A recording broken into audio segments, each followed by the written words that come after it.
Good morning to you all, my dear friends. When I stand here, I feel very emotional. Do you know why?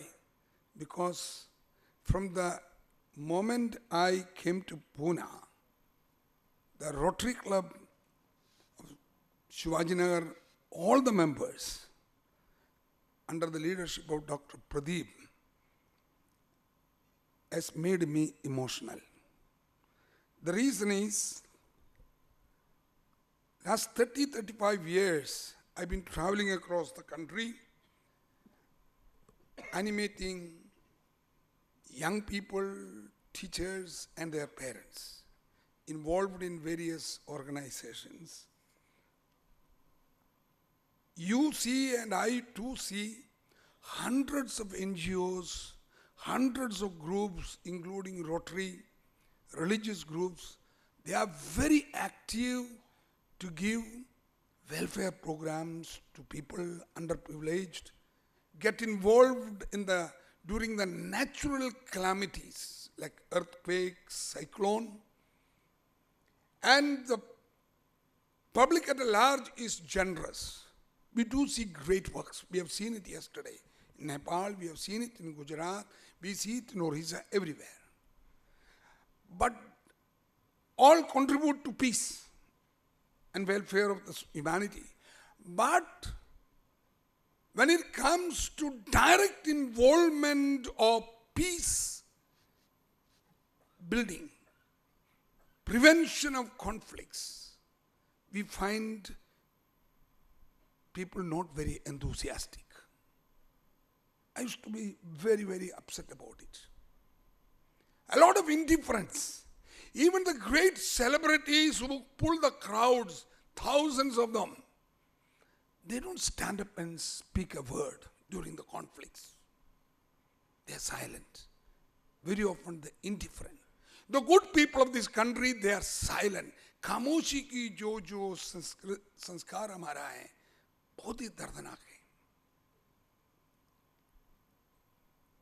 Even Rotary, with whom I am involved in so many years, we have this a very important focus area, and yet how many Rotary clubs are taking it as seriously as all the service projects? And my young friend from Nepal, Lakshmi, we were sitting for breakfast and we put this question and he gave me an answer which I also thought, he confirmed. It's easy to do service projects. People support, people contribute. But it's not easy to get directly involved in conflict resolution, directly involved, even to stand up and speak, make a statement, is not easy. He was very clearly was speaking about it. And this indifference made me, 25 years ago to think, why people are afraid, why people are, somehow it is something wrong. Despite India being such a religious country. And that is the time a proactive thought, I would say a possibility thinking came, why not we address the young people? Can we help the young people to stand up and speak? Can we make the young people to take charge? That was the beginning of the universal solidarity movement of value education for peace. In 1993, it was a response to the all communal tensions we had all over India with the disputed structure demolition in 1992. And it's caught up. We are almost nearly 1,000 schools across the country with the units, young people taking up their action, growing in the pluralistic spirituality and peacemaking. The success of that program must have prompted my district governors some 7 years ago to appoint me as the chairman of the Peace and Conflict Resolution Committee. From there, we began activities for peace directly, organizing peace seminars, organizing workshops, for the young people, for the Rotarians. And again a possibility thought came while we were organizing it, a thought, why not we have a national peace convention, gathering people from all over India. District 3040, first time. Where is this remote control? Is it?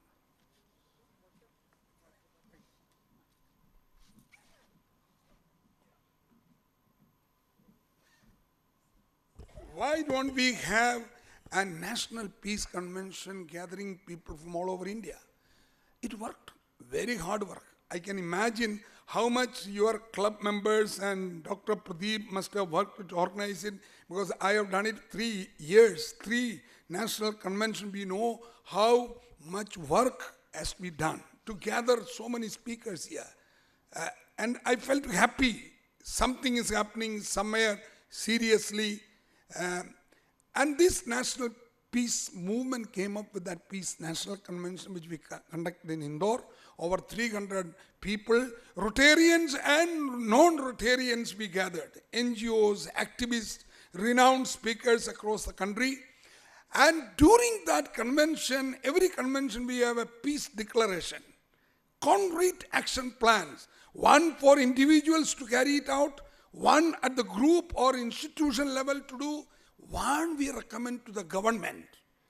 And from the first convention to the third recently which we had in Goa, continuously we put 2-3 points also for the government. Why not government start a peace ministry? We have ministry for all departments. Why not government has a peace ministry? Why not value education, peace education becomes a compulsory subject in schools and colleges? We are working on it to persuade the government at different levels. This has been constantly coming up. So after the first peace convention, it was a totally Rotary organized. The members said, including Rotary, we need to have it all over the country every year, at different places. So we went to Nagaland, Dimapur, thanks to Chandu and Dr. Ando. Then we went to Goa this year. Next year is going to be in Kochi. And for that, they said we should have an independent movement, national peace movement. That was an initiative by the Rotary 3040. The whole inspiration was this caption, why not we light a candle instead of cursing the darkness? That was the inspiration we took. And this is what happened to the origin of this National Peace Convention every year. And we do it on the death anniversary of Mahatma Gandhi on 30th, 31st and 1st. Dates are every year permanent. Dates are every year permanent. It was so fantastic to see from Pune. Dr. Hussain, please will you stand up? Mariam, will you stand up? The whole people had a drive for peace to Nagaland. They came by a car all the way with a poster on the car, drive for peace. That was fantastic. They came, they added a lot of joy. Pradeep ji was present for both the conventions. Now fundamentally some questions are needed in our peace working, which we miss sometimes. What is the motivating force that we need to keep up? And I have been reflecting on it. Some questions. Maybe it's nice that you can reflect with me. One is, why do people fight in the name of God and religion? This was a serious question for me. Whenever India had a lot of conflicts, everything in the name of religion. Why? Why should it be? And second question, why religion is becoming commercialized? Religion is commercialized in other sense. Why God has to become a commodity for sale? And the huge amount of money that is playing in our religious places. And why Karl Marx said years ago, religion has become an opium of the people, in other sense, drugs. Religion becomes a drug? How is it possible? These questions were very seriously, I made a contemplation. And you know, this answer to these questions, all the questions is one. That is the basis of our peacemaking and peace process. What happened? Yeah. One answer. Please, my dear friends, the distinction between religiosity and spirituality.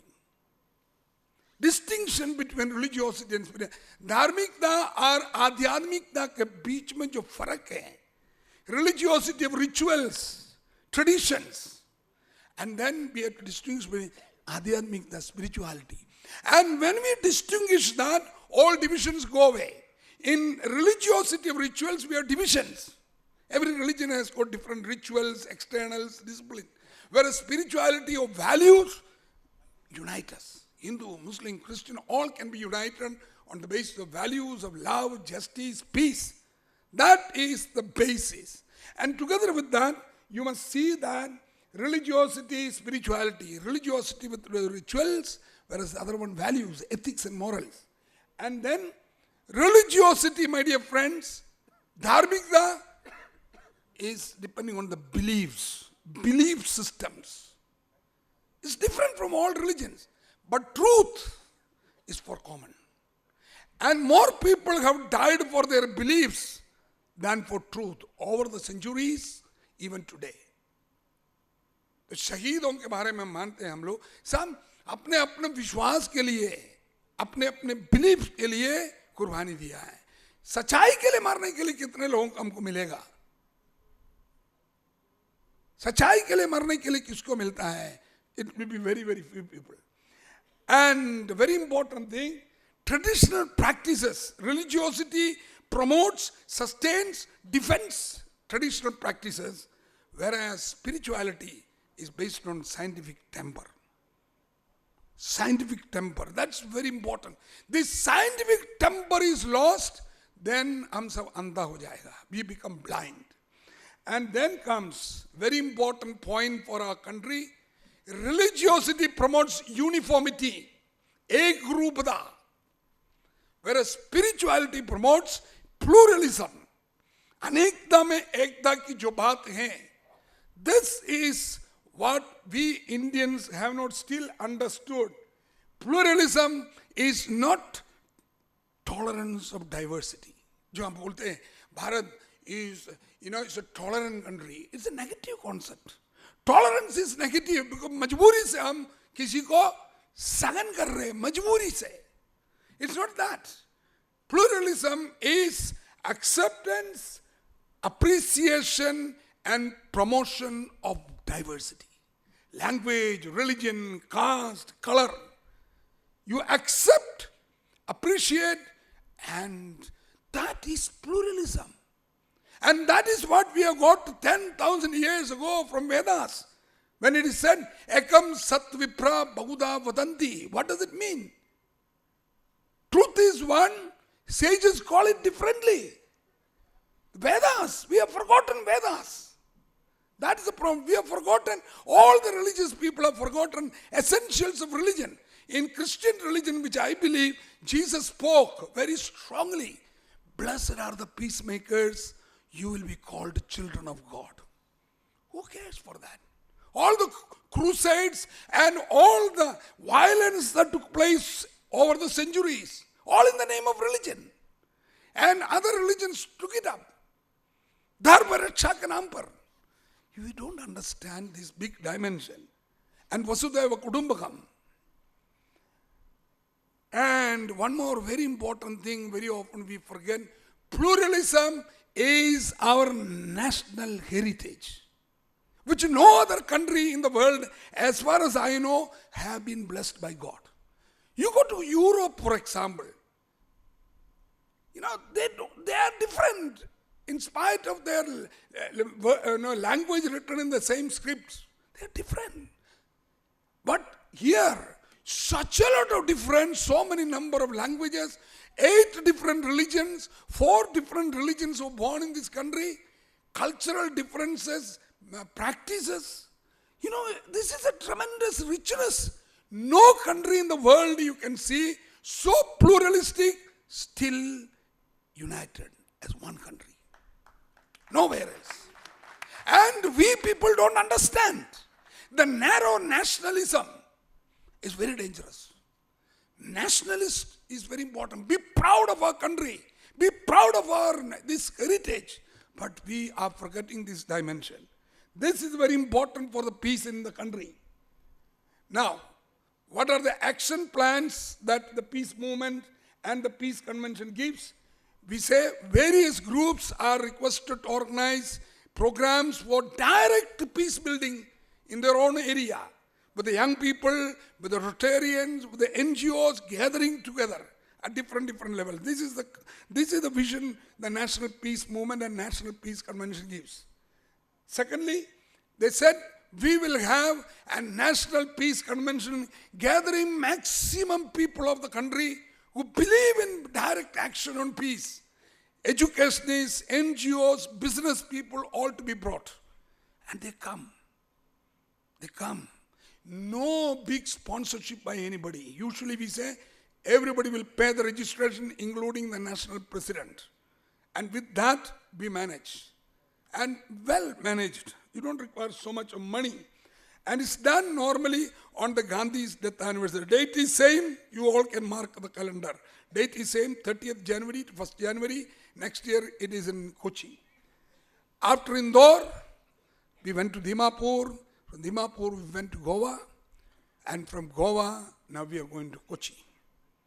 And one very important aspect, young people from all over India, school students and college students, they land up for this convention. They too speak. They too speak with the celebrity speakers, renowned speakers in the same time. They speak. The voice of the youth is very important. Involvement of youth is very important. Even from the high school, we need to get them involved. They do a great work. That's what we have seen 25 years in the Universal Solidarity Movement of Peace, peace education. And that has given confidence to take up this big job of mobilizing people from all over India, all sections of people, based on pluralistic spirituality of India. My dear friends, this heritage of Jesus and this heritage of our country, this national heritage, we have to keep up. This Vedic culture we have got, Vedic spirituality that we have got, Ekam Sat Vipra Bahuda Vadandi, unless you respect, unless you accept it, unless you make it your way of life, nothing works. It doesn't matter how many meditations you take up. No. Direct action, direct activity for peacemaking is not an option, it is an imperative. It is unavoidable. Thank you very much.